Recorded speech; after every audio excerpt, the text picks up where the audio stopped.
Déclaration politique de la jeunesse de l'ECD du 26 mars 2026. Mesdames, Messieurs, notre pays est en danger. La République démocratique du Congo est aujourd'hui menacée dans son existence même.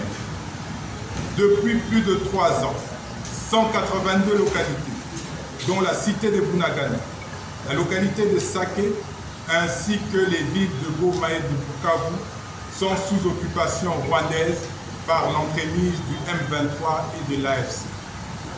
Dans le même temps, plus de 8 millions de nos compatriotes sont déplacés internes et près de 30 millions de Congolais vivent dans l'insécurité alimentaire. Notre jeunesse est abandonnée, sans perspective d'avenir. Nos villes, particulièrement Kinshasa, sombre inexorablement dans les désordres et l'insalubrité. Le quotidien des Congolais est rythmé par l'insécurité, les coupures d'eau et d'électricité, des embouteillages monstres et une inquiétante inversion des valeurs. Face à cette situation dramatique, le régime de l'Union sacrée de la nation, dirigé par M. Félix Tshisekedi, a fait le choix de diviser le peuple à travers un tribalisme primaire et de détourner l'attention des citoyens vers des sujets futiles. En lieu et place d'apporter des solutions concrètes aux souffrances du peuple, ce régime tente d'imposer un débat inutile et dangereux, celui du changement ou de la révision de la Constitution dans le seul but de s'octroyer un 3e mandat frauduleux comme les 2 précédents. Face à cette dérive autoritaire, il est de notre devoir, à nous, jeunesse, de faire entendre notre voix. C'est dans ce cadre que notre parti, l'engagement pour la citoyenneté et le développement ECD, a pris l'initiative de notifier l'hôtel de ville de Kinshasa de l'organisation d'une série d'activités citoyennes débutant le lundi 23 mars 2026 et devant s'achever par un sit-in à l'ambassade des États-Unis d'Amérique le mercredi 1er avril 2026. Une réunion préparatoire a été organisée à cet effet avec les équipes du gouverneur de la ville. Quelle ne fut pas notre surprise de constater l'important dispositif sécuritaire déployé lors des 2 premières journées de manifestation à Tchangou et à Moamba.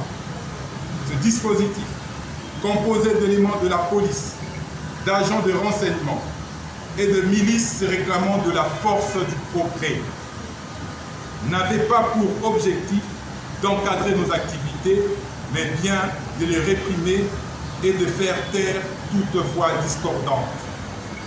Sous les coups des matraques, des gaz lacrymogènes et même des tirs à balles réelles, nos manifestations pacifiques ont été violemment dispersées. Cette répression, caractérisée par un usage disproportionné de la force, a fait une vingtaine de blessés et conduit à l'arrestation de 20 de nos camarades, dont Daniel Lupini, secrétaire national adjoint à la jeunesse de l'ECD, et Martin Balela, président de la Ligue des jeunes du parti ADD Congo. Ils ont été détenus pendant 48 heures dans des cachots insalubres de Ndjili et de Matépi. Nous dénonçons avec la plus grande fermeté ces actes antidémocratiques et cette grave atteinte aux libertés fondamentales. Mesdames, Messieurs, que l'on ne vous trompe pas, ce n'est pas la Constitution qui empêche de gouverner efficacement. Ce n'est pas elle qui empêche de fournir de l'eau, de l'électricité, des emplois aux jeunes, des routes décentes, la sécurité, une gouvernance intègre ou une justice équitable. Ce qui manque à notre pays, ce n'est pas un nouveau texte. Ce qui manque, c'est la volonté politique, la compétence, l'intégrité et le patriotisme. L'initiative de révision ou de changement de la Constitution intervient dans un contexte où la balkanisation de notre pays progresse chaque jour. Elle risque d'aggraver une crise déjà profonde et de fragiliser davantage notre unité nationale. Comme nous ne cessons de le répéter, il n'y a pas 36 solutions. Il n'y en a même pas 2. La sortie de la crise multiforme que traverse notre pays passe par la cohésion nationale, à travers un dialogue inclusif, sincère et apaisé. Un dialogue qui rassemble tous les Congolais, sans expulsion, afin de restaurer l'intégrité territoriale, reconstruire la cohésion nationale et bâtir un Congo libre, fort, digne et prospère. La jeunesse décidée reste debout et engagée à poursuivre la sensibilisation et la mobilisation du peuple contre tout projet de révision ou de changement de la Constitution et toute tentative de balkanisation de notre pays. Nous poursuivrons nos activités citoyennes dans le respect du caractère pacifique de notre engagement. Nous appelons le peuple congolais à la mobilisation. Nous appelons la jeunesse à se lever.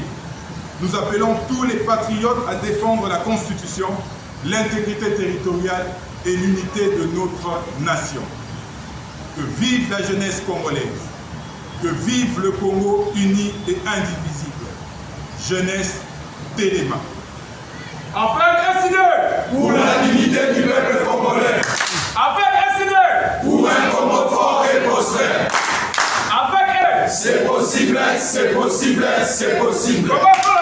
Manco.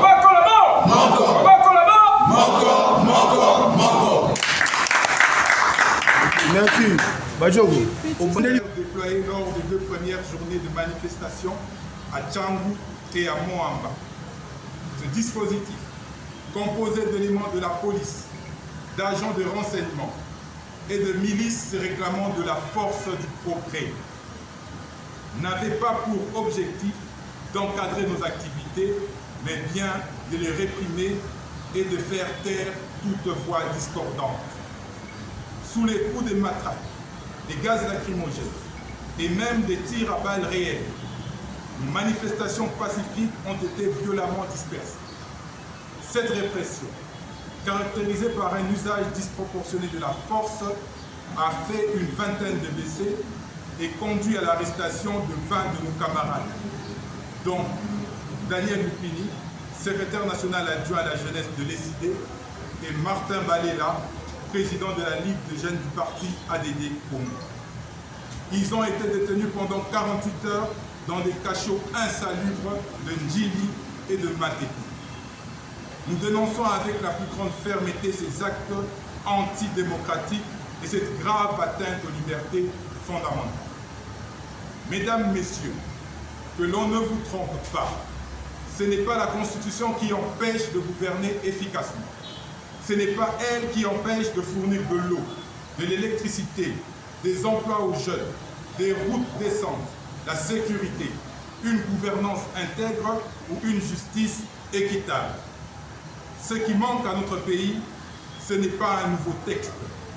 Ce qui manque, c'est la volonté politique, la compétence, l'intégrité et le patriotisme. L'initiative de révision ou de changement de la Constitution intervient dans un contexte où la balkanisation de notre pays progresse chaque jour.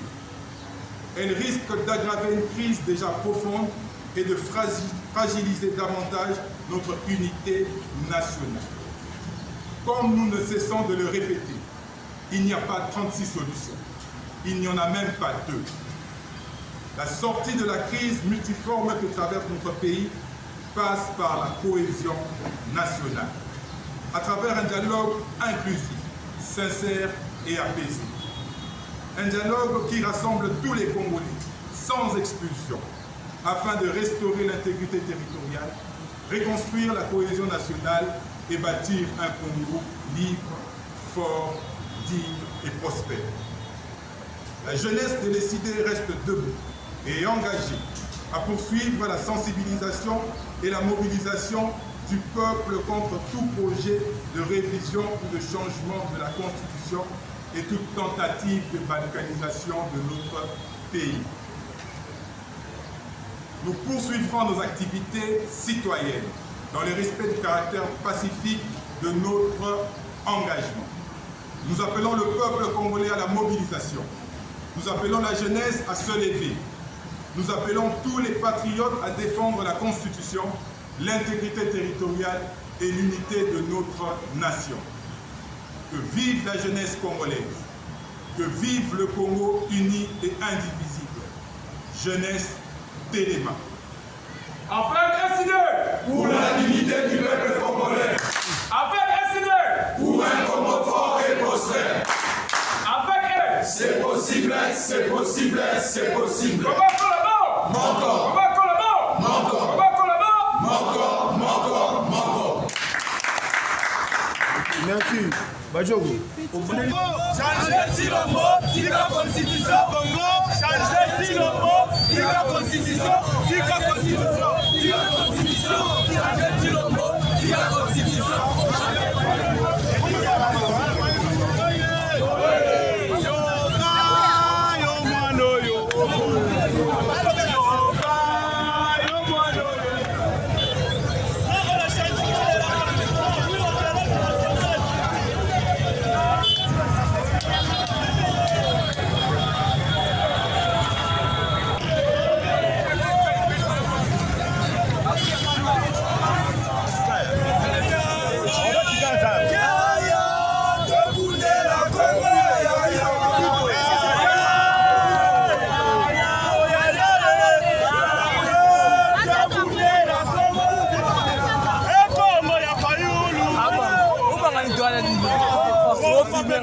Abang ada filmnya ngaji.